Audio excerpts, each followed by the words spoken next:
The NHL playoffs are fast approaching, but what are some of the dream matchups we want to see? And does the NHL have the playoff format right? We're going to talk about that and a lot more coming up on this week's NHL Squad Show. You are talking puck with the NHL Squad Show, sponsored by Game Time. From the Oilers to the Stars, Golden Knights, and the Panthers, the Rangers, Avalanche, and yes, even the Maple Leafs. The Locked On Podcast Network brings together all its local experts to provide the scoops, breakdowns, and comprehensive looks at all the NHL, with plenty of trash talk to go with it. Don't miss the hard hits and glove-dropping hot takes on the Locked On NHL Squad Show. It's time to drop the puck.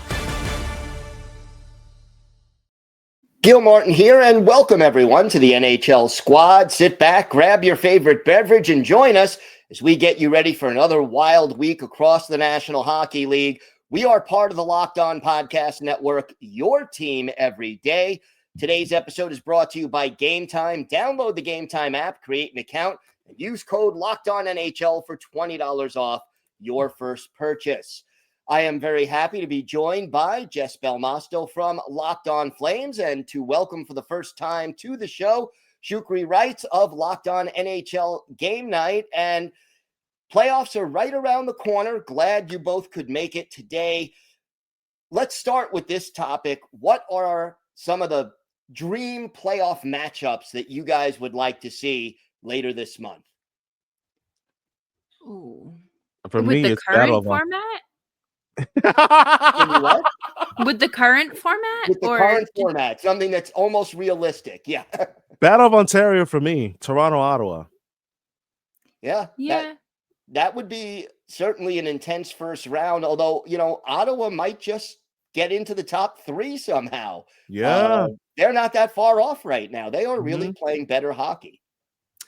I would say Winnipeg and the Flames, just because the goaltending battle, two American goaltenders and, fighting it out, best team versus whatever the Flames are. And Cinderella story. It would just be fun. Especially like Dustin Wolf, who is a candidate for the Calder Trophy, even though I think it's going to go to Lane Hudson of the Montreal Canadiens. But, I mean, Dustin Wolf has become one of the best stories in the league this year, especially in between the pipes. Yeah, definitely. I really, considering he has traffic cones and pylons playing in front of him for defense, like I give him a lot of credit for not losing his mind. I do too. And he deserves a little bit more attention than I think he's getting from the national and international media. I know Calgary is a small market team, and if you're on the East Coast, they play later in the evening. But he really deserves a lot of credit for everything he's done. And I think it would be a big boost to him and his development to get some playoff action in as a rookie. Absolutely. And I think even if it's not like the Flames aren't doing anything if they make the playoffs, but it's about that experience and playing at that high level with that kind of pressure night in and night out. Even if it's, just like 4 or 5 games, it's still something you didn't have before and something to learn from. Shukri, you mentioned the Battle of Ontario. What would intrigue you most about that matchup potentially? Honestly, and I'm a curmudgeon for hockey blood on the ice. Like when it comes to like players battling, I want to preface that statement. But I'm not backing down from it at all, because I like to see anger. I like to see rage. Like I like to see a team like Ottawa in which that they finally are going to break through and make the playoffs for the first time since 2016-17, when they went all the way to Game 7 of the Eastern Conference Finals against the Pittsburgh Penguins. We all know how that ended with Chris Kunitz winning that Game 7. And this Ottawa team that had been building for the last few years now, building and falling short, in which that I'm excited to see what Brady Tkachuk does in the playoffs. I'm excited to see to see like how like Linus Ullmark being the number one guy, how he fares in the playoffs, because you really didn't get the full chance 2 years ago when he was with the Boston Bruins. I mean, Jeremy Swayman, stole the show, so to speak, 2 years ago, but also last year. But now Ullmark being healthy, you gotta like your chances there. But then also from the Toronto aspect of things too, so much has been made about the Leafs. Is it the Maple Leafs or the Make-Believes come April? Because the reality is this: they have one playoff round since 2004. That was 2 years ago. They have a new head coach, a new system that is clearly working, and you see the difference on the ice in terms of how they play. I just think that the way that the Maple Leafs are structured defensively, that they're built for the playoffs more than they have been in recent years, where it was really run, shotgun, and no sort of like structure, and it cost them in the playoffs. But with Craig Berube, who's been there and done that, won a cup with the Blues 6 years ago, I think this matchup is going to be so interesting, but especially for the old school heads like myself, who I like the good old fisticuffs. I want to see Brady Tkachuk face off against the likes of a Brandon Carlo, because why not? And I love rivalries, Battle of Ontario, Battle of Alberta, those kind of rivalries. I miss Islanders Rangers. Hasn't happened since 1994, which is way, way past due.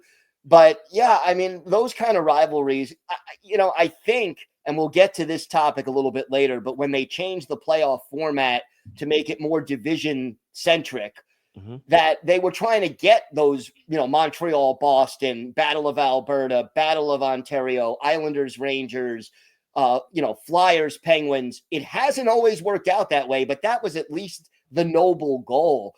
I mean, how do you guys feel about the fact that, meanwhile, Edmonton and the LA Kings are most likely going to meet now for the 4th year in a row? Is that good or bad for hockey? Yeah, I don't really like it. I mean, I don't know. It takes away some of the entertainment factor, because we've been there, done that. It's the same thing. It's like, Jess, maybe you can understand it. If you don't, God bless. Gil, maybe you understand what I'm about to say. If not, God bless. It's like being served Thanksgiving leftover mashed potatoes and gravy for 5 straight days. It gets old. Give me something new. I'm hungry. I want something new. Feed me something fresh. I don't want to see Oilers and Kings. Give me like Sharks Kings, for God's sakes. I mean, give me something like that's exciting. That's fun. But the old adage of Kings, Oilers again, woo! I hate it. I hate it. I hate it. If anything else, if I had a magic wand and I could pick which matchup I would rather see instead, in all seriousness, I would really prefer to see St. Louis, Colorado. If I had to pick, it would be St. Louis, Colorado instead of Oilers and Kings. I think the storylines would be fascinating, and as well as just the matchup. I mean, my goodness, between Psycho Jordan Binnington in the playoffs, and as well as an Avalanche team that is one of the legitimate dark horses favorites to come out of the West to go to the Cup final. So it would be fun. That would be fun. Although, one thing I do have to say about having those teams meet 4 years in a row, it may be a little repetitive, but you get a lot of bad blood. You were talking Shukri, about rivalries and intensity and all that stuff. You meet the same team in the playoffs for 4 years in a row, there is going to be some bad blood there. Oh, no question. And it's one of those things where, like, I'm trying to think, like, and you guys could tell me, when was the last time we've seen a singular playoff matchup in consecutive, like 4 consecutive years at that? We've seen Bruins, Maple Leafs round 1 back-to-back years in 2018 and 19, but not 4 straight years. Yeah. So like, when, especially in it's an original 6, so I get that aspect.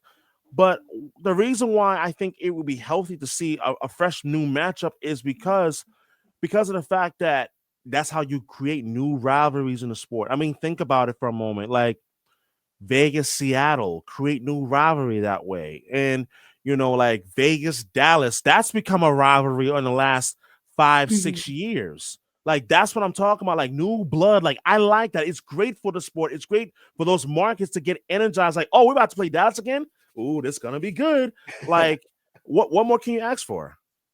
Yeah, no question. Well, we'll see if any of these dream matchups actually take place. And one thing's for sure, we will see some good hockey. later this month when the playoffs get underway. But does the NHL have the playoff format right, or should we look for some changes? We're going to talk about that and a lot more coming up next on the Squad Show. Today's episode is brought to you by Wonderful Pistachios. Looking for a snack that's both delicious and nutritious? Crack into a good source of protein with Wonderful Pistachios. Wonderful Pistachios is one of the highest protein nuts. Each 1 ounce serving has 6 grams of protein, giving you over 10% of your daily value. Plus, they're packed with fiber and better for you unsaturated fats to help keep you feeling fuller longer. Personally, I love the no-shells variety. It's the perfect grab-and-go snack for busy days. Whether I'm snacking at my desk, on a road trip, or just need a quick protein boost, they're always my go-to. And if you love cracking open every shell for that satisfying crunch, the in-shell options are a classic favorite. So get snacking and get cracking with the snack that packs a protein punch. Visit wonderfulpistachios.com to learn more. wonderfulpistachios.com.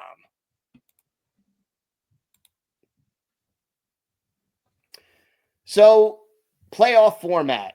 A lot of criticism over the years of the way this has been going. I have lived through. We have Kyle Carr from Locked On Ducks joining us. Kyle, glad you could make it. I know you hit a little bit of traffic, so welcome. Thank you. Welcome. Just in time Kyle? For the second segment. This is Shukri and Jess, I think, and we're going to talk about the playoff format now. A lot of people think we should go back to the 1 versus 8. I'm old enough to remember the whole league going 1 versus 16, 2 versus 15 back in the early 80s. Of course, there were only 21 teams back then, and 16 of them made the playoffs, so that was a waste in a different way. But what do you guys think about the current playoff format? Should it stay the same, or should we look for changes? And if so, what changes should we see? Jess, let's start with you. I want to see change. We've had this for a little bit. It's good to shake things up, keep people on their toes. But I want to see it like how baseball does it in terms of more divisional play. Give me more of Edmonton and Calgary. I don't want just 3 games. 3 games sporadically throughout the season. I don't care. Give me like 5, 6. I won't get greedy. I think that is what fuels fan bases. It's what puts people in their seats, whether it's at home or at the games. People want to see true competitiveness and just that organic rivalry. Are you willing to, for example, not see Alex Ovechkin for a year or 2 in Calgary in order to get that? Yes. Interesting. I guess it would depend, of course. Like, there's going to be sacrifices that have to be made. But I feel like, and again, the players talk about how hard those long trips are. Maybe we don't have to do it as often. I give them a little break. But I feel like it could be of great benefit. And they'll come up with a way to rotate who and what goes where. And that's why they get paid to do that, not me. Would you want to do it like the NFL does it, where, one division faces another division every 3 years or so in the other conference? Now, there's only 2 divisions right now in each conference. Maybe you alternate to get an extra game in division against your rivals. Does that make sense? I would say so. I feel like that might be maybe a little bit too much, but I don't know. I think I'm just for change. I don't care what it is. Just give me more Battle of Alberta. I don't care. Absolutely. Shukri? Give me my steak and potatoes, damn it. Like, please, thank you. Yeah. But no, like, seriously, I'm with you, Jess. Like, I need change because I am sick and tired of being fed like spoiled bologna, like in cheese, like which smells like someone's rotten on the armpits in the summer. Like we're supposed to be infused to smell such great odor of bad content. Like, no, stop, please stop. I'm asking the NHL, do not mess up a good thing. You mess up a good thing, because as we were talking about this off the air, and I'm getting animated because I'm old enough, and not to sound like the old man, no disrespect to you, Gil. I'm not calling you old, but He's just 21. the old guy. But I remember a time as a kid, like in the early 2000s, where the 1-8 matchups were just absolutely amazing. I remember the wild upsetting. I'm correct me if I'm wrong. The wild upsetting the Red Wings back in 2003, like in the 2003 Stanley Cup playoffs, en route to their run to the Western Conference Finals. I remember the LA Kings in 2012, their historic run, because no 8-city team had ever won the Stanley Cup. It never happened. And then on top of that, like, I also remember the good old rivalry of Kings Sharks of 2014. Oh, that's right, the Sharks. They blew a 3-0 series lead against the Kings, who won the Cup. Like, I want to see that. Give me more Montreal versus Boston in the Stanley Cup playoffs. I was thinking about this the other day. You know how much I missed that? I miss Montreal-Boston when both teams were good, meeting in the playoffs. Instead, we're left with, no disrespect to the Islanders, but we're left with Bruins-Islanders. It doesn't get me hockey excited. It doesn't make me stand up corrected, if you know what I mean. Like, it just doesn't. It's not the same. Now, if it was Bruins-Rangers, yeah, definitely. I can get behind that. I mean, a little East Coast bias, but Kyle, come on, man. Work with me. Tell me I'm wrong. Tell me you don't miss the 1-8, because that's where it produced the greatest upsets in NHL history. Why the Stanley Cup is truly the hardest trophy to win with that format. No, I absolutely miss having the 1-8, like just getting those division rivals and really creating that tension of having a blowout. Like, I feel like we've been seeing Edmonton, LA for the last like 3 or 4 playoffs. Yeah. We get the same setups with Boston, Toronto. We get the Islanders versus Tampa. Like, there's so many repeat things, and like, absolutely the disparity of the league is above and beyond versus all the other 3-letter leagues. But it's been a little repetitive and a little painful when like we're looking at Dallas and Colorado in the first round, and like, absolutely, it's like that's what draws in like the biggest views of the playoffs are in that first round. But like, I'd rather much have like an upset and someone just coming up from out of nowhere, rather than watching 2 of the top teams of the entire season getting blown out the first round. And then it's like, oh, well, that was all for naught. Like, good for them, but they did nothing for nothing. Kyle, on that point there, like, I remember in the early 2000s, Dallas, Colorado meeting in the Western Conference Finals. I mean, this was the years when Ray Bourque was in Colorado in pursuit of winning his Stanley Cup. And I also remember now, like, how much that rivalry meant, especially, not to be forgotten, Colorado-Detroit in the Western Conference Finals back in the day. We saw the painful series. Oh, it was amazing. Are you kidding me? Painful? Call me a damn masochist. Like, call me a hockey masochist. Those were painfully great to watch. Drama, bad blood. But that's the kind of thing that I absolutely miss badly. And the NHL, they've got to get back to that, in my opinion. It may not be the bloody, gory days of the late 90s, early 2000s, but the intensity and the rivalries, it matters. It makes for great ratings. It does. And, the other thing is this, from a fairness perspective, Dallas, Colorado, most likely going to meet in the first round. One of them is out.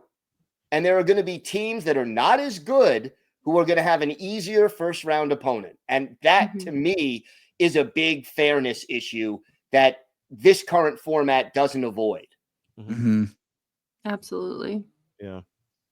Well, it's like looking at the West, like with the Pacific, the only battle right now is Edmonton and the Kings getting home ice advantage. Like, we know they've got the second and the third round settled in, but it's like who gets home ice and who doesn't. But it leaves nothing for the rest. Like, the wild card, yeah, it's a good race, but it feels Is like it? there's nothing, like there's nothing really there to like challenge the rest of the season. Yeah, the stretch drive has been a little disappointing. I mean, a month ago, there were 8 teams battling for 2 or 3 spots. And then the West heated up and they had 5 teams going for 2 spots. But here we are with a couple of weeks left in the season, and it's all pretty much decided, more or less, especially after the Blues have reeled off so many wins in a row. I hate the Blues. Yeah, they're really great. They're doing really good. You can blame, and I mean it's lightheartedly, but also seriously. You could absolutely blame 2 teams for the fact that in the East, in particular, that the wild card race has completely kind of become a dud, if you will. You can blame the Boston Bruins, who, as of March 7th, they were just barely hanging on for dear life, and then right after that, and it's sad, but Columbus as well, because I was really pulling for Columbus to make the playoffs. Obviously, with the tragedy of the death of Johnny Gaudreau, I was really pulling for them, but it looks like it's not going to happen. It just ran out of gas. Yeah. So, but I blame those 2 teams, but really more heavily on the Bruins because, of course, the Bruins like to make my life miserable. But what do I know? Somebody's got to do it, right? Thanks, Gil. They found a way to do it this Don year. Sweeney. We love you. Thanks, Don Sweeney. Yeah, Don Just Sweeney. kidding there, but all right, we've got more to get to here on today's show. We're going to talk a little bit more about Alex Ovechkin and his place in history. We've got that and more coming up on today's NHL Squad Show. Did you know getting a good night's sleep is the #1 recipe for long-term success in life? I didn't. It took me way longer to realize than I'd like to admit. It was years of tossing and turning. I was always tired. I never felt like I could live up to my potential, but not anymore. Thanks to Bear Mattress. I used their sleep quiz and I matched with the Elite Hybrid. It's perfect for side sleepers like me. Now I wake up energized. I'm getting deeper sleeps and I'm ready to attack the day. No matter how you sleep, Bear Mattress has a match for you with a focus on recovery, cooling, and pressure relief to upgrade your sleep and improve your overall quality of life. Go to bearmattress.com and use promo code LOCKEDONNHL at checkout for 40% off site-wide. This offer is not available anywhere else. You have to use my promo code on the very last page of checkout to get this discount. That's bearmattress.com and use promo code LOCKEDONNHL for 40% off site-wide. Bearmattress.com, promo code LOCKEDONNHL. So welcome back, everybody. We know over the weekend, Alexander Ovechkin passing Wayne Gretzky for the all-time goals lead in NHL history. Amazingly enough, did it in roughly the same amount of games. I think it was off by 1. But here's my question. Ovechkin is now the all-time goals leader, but where does he fit in the all-time best players overall? Do you think he's a better overall player than Wayne Gretzky or no? Kyle, let's start with you. Well, I think that he's obviously had like a very different career than Wayne Gretzky with the era that he played in, and like to have a location on the ice, like everyone knows where Gretzky's office is and everyone knows where Ovechkin's office is. And the amount of energy that he brings to the game, I think that he's definitely on the Mount Rushmore of hockey players. Like, I love Sidney Crosby, but out of the 2 of them, like the energy that that Ovechkin has brought to the game, and everything, that every goal he celebrates is like a little kid scoring his first goal for the first time. Like, he is someone that completely pushes the game forward, and you hear about Ovechkin and anything and everything that you do that revolves around hockey. And like, I've seen so many memes and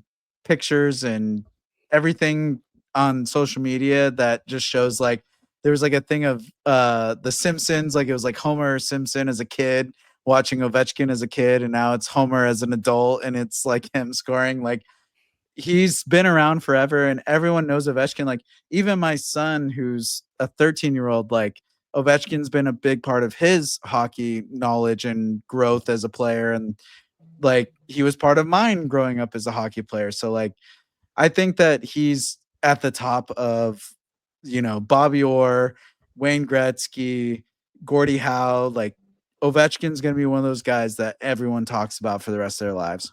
But if you're a GM and you can pick one of those guys to start a team, who do you pick? Oof. I mean, Gretzky, obviously he's got the knowledge and the know-how, but I think just for the energy and the everything that Ovechkin brings, I think I would pick Ovechkin just because he's been there since day one and he played through a physical time of the NHL, and he's also played through this crazy goaltending experience where everything was goaltender forward, and they literally had to slim down the goaltender gear just to get some offense started, but he was still scoring goals. So I think I would pick Ovechkin just to have that energy on my team. Shukri, in their prime, who are you picking if you're the GM to start your team? That's a tough one, but man, there's a part of me that I was leaning towards Crosby, but my heart's saying Ovechkin, and not just because of the fact he set the new record for the most goals scored in history of the NHL, because we all are of a certain age that we remember what it was like coming out of the lockout in 2005. I do. I'll never forget like that summer in particular, summer of 2005. It was the summer of who was going to be the team that was going to be lucky to win the lottery to draft Sidney Crosby number 1 overall. That was literally the summer of 2005. We're about Ducks to were end supposed to be first. Yeah, but the Penguins has that. Excuse us. We got Bobby Ryan, but it's okay. I mean, Bobby Ryan actually kind of worked out pretty well. I mean, what do I know? But like the thing that I remember most, and then obviously Ovechkin missed that first year because of the lockout of 2004-2005. The pressure that both Ovechkin and Crosby faced, I am bold enough and confident to say no player in league history has faced the pressure that both Ovechkin and Crosby had to face coming out of the lockout to resuscitate the NHL. Because it was, I wouldn't say it was dead, but there were a lot of angry fans. And those two men carried the league to new heights and unimaginable heights that we could have foreseen 20 years later, and they're both are still on top of their game. And if you ask me to pick one or the other, that's a tough ask. Now, if you said to me, pick one or swallow an entire bag of thorns, I am going to absolutely pick Ovechkin because of the energy, because of the way that the passion that he exudes on the ice. And then also the other reason is because you have to respect his brand of hockey. Physicality. He was a very physical player when he first came out, scoring 50 goals and literally knocking other players into next year. And yet now he's still a physical player. Go reminisce on that fight he had with Svechnikov in 2019 as an example, but he picks his spots now. So I'm going to go with Ovechkin for me. A little wisdom as he got older, basically. Yes. So, Jess? Yeah, no, I agree. I think Ovechkin is the right choice. The whole, like you said, the coming out of the lockout and just bringing the league up, but also the goaltending era. Like this has been crazy to watch. Like these kids just get better and better, and the scoring has gone down because the goaltending has been so good. Justin Wolf. But yeah, I feel like that is a true challenge, and it's a little bit harder. They all look like the Michelin Man now. So, Yep. You know, if I'm starting a team from scratch, I'm going old school with Bobby Orr because I've just never seen a player dominate the tempo of a game like Bobby Orr did. And he was on the ice for like 30 minutes a game, handling the puck. And if you go back and see some of the things he did, I remember watching him kill a penalty where he was the only guy practically who touched the puck for almost the entire 2 minutes, and nobody could catch him. He would go back behind the goal, circle around, go back. They'd chase him. He'd go to center ice. They'd chase him back. He'd go back behind the goal. And, a minute and 48 seconds of the penalty got killed, and nobody else touched the puck. So, to me, to control the tempo of a game, never saw anybody top Bobby Orr, but that's, again, going back to when I first started watching hockey. So I'm kicking it old school with number 4. Gil, on that point, just real quick, like as a Bruins fan, I want to speak on biasly a little bit. I get it. But when we talk about like the greatest to ever lace up the skates, everybody says Bobby Orr. And I keep coming back to this point here. You name me a singular player who revolutionized an entire position by himself. That's Bobby Orr. That's Bobby Orr. Without Bobby Orr, you don't see guys like Ray Bork, offensive defenseman. There's no Ray Cale Bork, Makar. Cale Makar or Larry Robinson, another Hall of Famer, or even Nicholas Lidstrom, like also to be mentioned as well. But you get the point. Like he changed that position. Before that, it was pretty much like you stay at home, you defend in front of your netminder, and that was the end of the story. But Orr changed that.